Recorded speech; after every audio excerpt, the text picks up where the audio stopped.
questions, but we'll see. With that, we'll turn it over to Matt Roper, representing John Tvedtnes.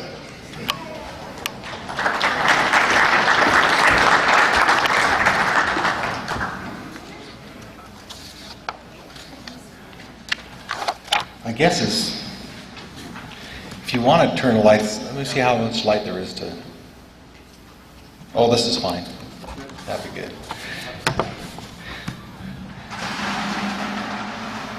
There are a few linguistic parts which I'll try to muddle through, do the best I can. The title of the paper is The King Follett Discourse in Light of Ancient and Medieval Jewish and Christian Beliefs by John Tvedtnes. Perhaps none of the Prophet Joseph Smith's sermons has been the subject of as much study and debate as the King Follett Discourse, delivered 6 April 1844 in Nauvoo, less than 3 months before the prophet's murder in Carthage.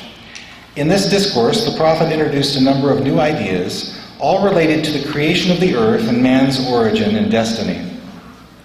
In this paper, I intend to build on Kevin L. Barney's discussion of those concepts, especially dwelling on ancient and medieval Jewish and Christian beliefs. The assembly of the gods. Joseph Smith maintained that there was a council or assembly of the gods held prior to the creation of the earth. The head god called together the gods and sat in grand council to bring forth the world. The grand counselors sat at the head in yonder heavens and contemplated the creation of the worlds which were created at that time. In the beginning, the head of the gods called a council of the gods, and they came together and concocted a plan to create the world and people it. The idea is also reflected in the creation account recorded in chapters 4 and 5 of the Book of Abraham, and in Doctrine and Covenants 121:32, the latter speaking of that which was ordained in the midst of the council of the eternal God of all other gods before the world was. The concept of a divine council can be taken from the Bible.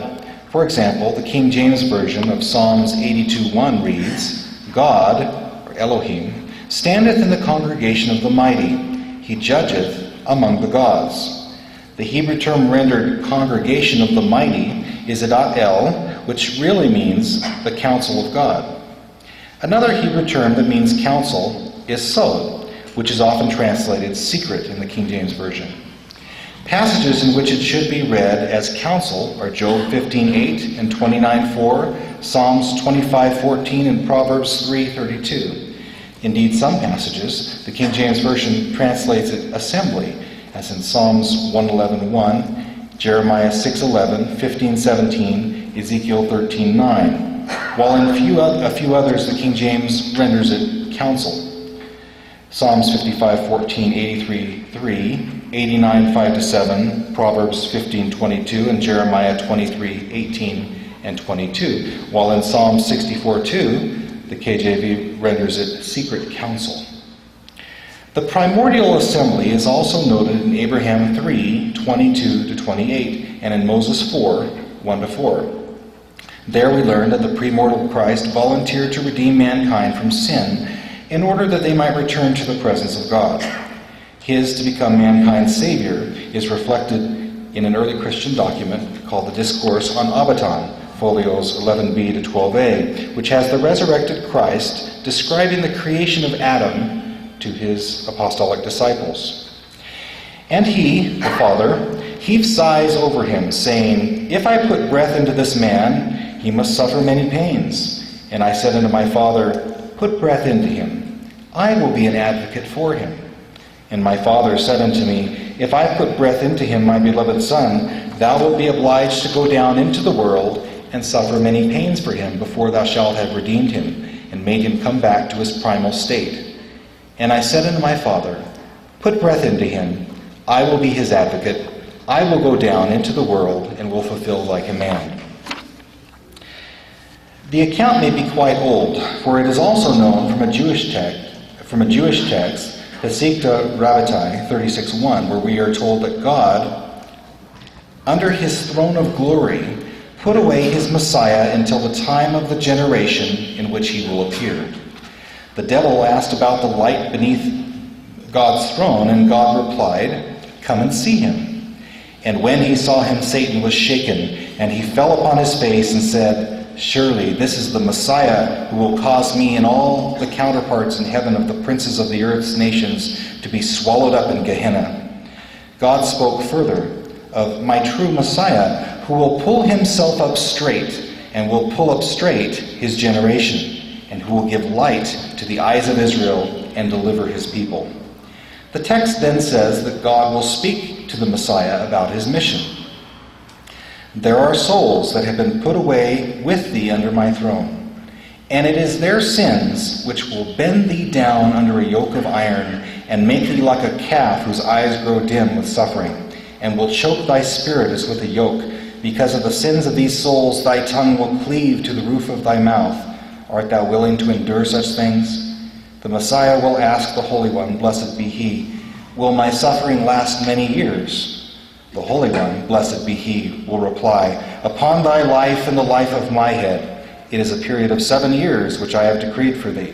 But if thy soul is sad at the prospect of thy suffering, I shall at this moment banish these sinful souls."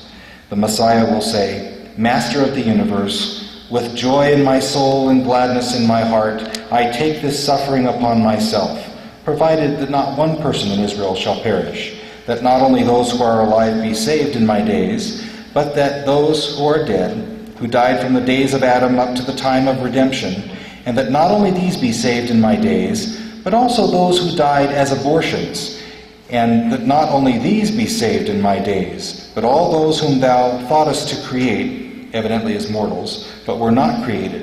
Such are the things I desire, and for these I am ready to take upon myself, whatever thou decreest."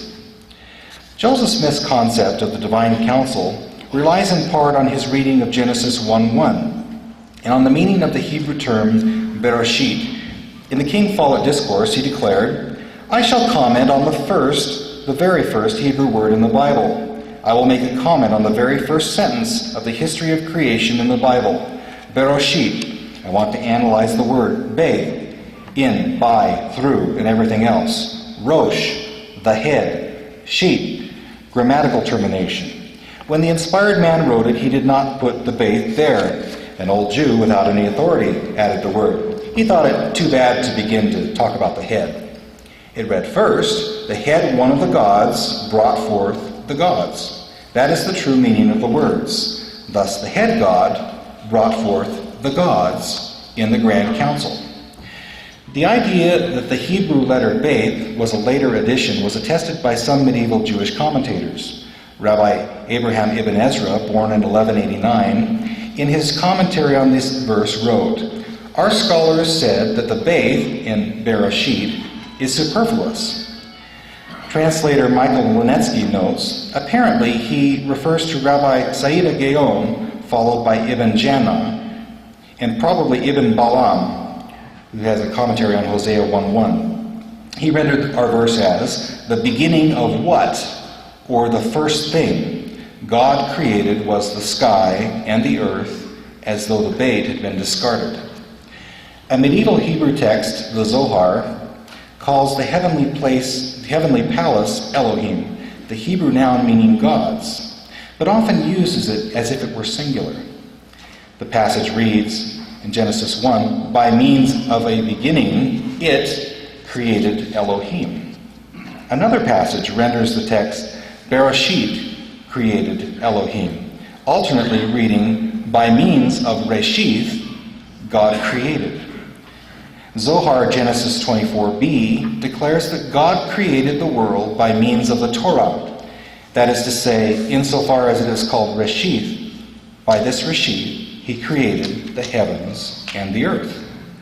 Other early Jewish and Christian traditions hold that God created the world by means of wisdom and the beginning, both terms being identified with the Messiah. For example, Pesikta Rabbatai 33:6 identifies the Messiah with the beginning and the spirit of Genesis 1:1-2, while Pesikta Rabbatai 36:1 holds that the light created by God in Genesis 1:4 was the Messiah. Philo of Alexandria, an early 1st century AD Jewish philosopher, noted that Moses called the divine and heavenly wisdom by many names, for he called it the beginning.